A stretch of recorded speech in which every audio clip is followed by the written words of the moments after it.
Title: The Labyrinth of Echoes. Chapter 1: The Whisper of the Mountain. In the village of Eloan, nestled between emerald hills and shadowed forests, tales of an ancient labyrinth hidden in the mountains echoed through the elders. It was called the Labyrinth of Echoes, a mystical maze said to test the soul and grant wisdom or madness to those who dared enter. 17-year-old Cale, a curious and restless boy with a mop of unruly dark hair and eyes the color of storm clouds, had grown weary of the village's quiet life. He wanted more: adventure, truth, a sense of purpose. "You'll find more danger than glory in those tales," warned old Merrick, the village storyteller, tapping his crooked staff against the hearth one night. "The labyrinth listens. It reflects what you carry in your heart." Many went in. Few returned. But Cale wasn't frightened.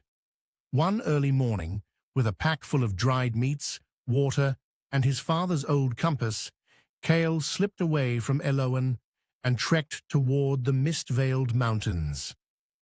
Chapter 2: Into the Maze. The entrance of the labyrinth was hidden behind a waterfall. Cale discovered it by accident. Well, not accident, but instinct. A faint humming led him to the cascading water, and behind it, a gaping archway carved in obsidian-black stone. He stepped inside. Immediately, the light behind him dimmed, replaced by flickering blue flames from torches that ignited on their own. The walls shimmered, and Cale heard faint whispers. "Turn back. Find yourself. Prove your worth."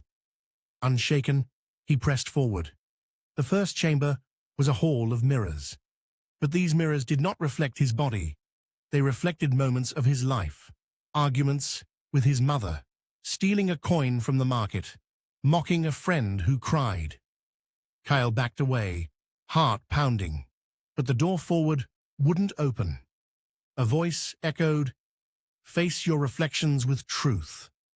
Cale realized the labyrinth wasn't testing strength or cunning. It was testing something deeper. Gritting his teeth, he whispered apologies to the mirrors, facing each moment with honesty. A warm breeze swept through the hall, and the door creaked open. Forgotten voices. The next section of the labyrinth transformed into a wild forest. Inside the mountain, strange, luminous trees twisted toward the sky. Cale heard voices, familiar ones: his late father's laughter, his sister's lullaby. But the deeper he went, the louder they became, morphing into shouts, cries, then screams. Shapes moved between the trees, ghosts of people he knew. A shadow blocked his path, a dark version of himself with glowing eyes. "You left them. You always leave," it hissed. Cale stood frozen. Then he remembered what old Merrick said. "It reflects what you carry in your heart." "I was afraid," Cale said aloud. "Afraid I'd never be enough. I didn't leave to run away. I left to find how to be more." The shadow blinked, then smiled. It faded into mist, and the forest went silent.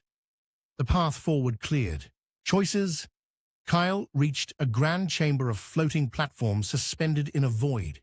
Each platform had an item: a sword, a crown, a scroll, a mirror, and a seed. A voice boomed, "Choose what you seek most." Cale considered. The sword offered power, the crown, leadership, the scroll, knowledge, the mirror, understanding, the seed, potential. He stared at the seed. Small, simple, easy to ignore, but it reminded him of his home. His mother planting herbs, his father carving wood, his sister laughing among wildflowers. "I choose the seed," he said, lifting it. The platforms vanished.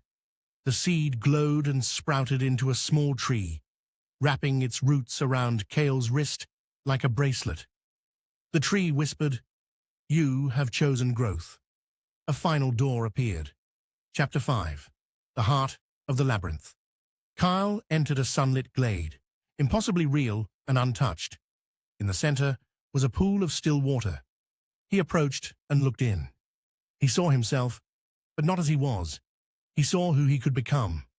Strong, kind, wise, with pain behind his eyes and peace in his heart. Tears pricked his eyes. "I don't know if I'm ready," he whispered. The water rippled and answered, "No one is ever ready for who they must become, but growth comes not from certainty, but from the courage to begin." As Kyle knelt by the water, the labyrinth shimmered, then faded. When he stood up, he was on the mountainside.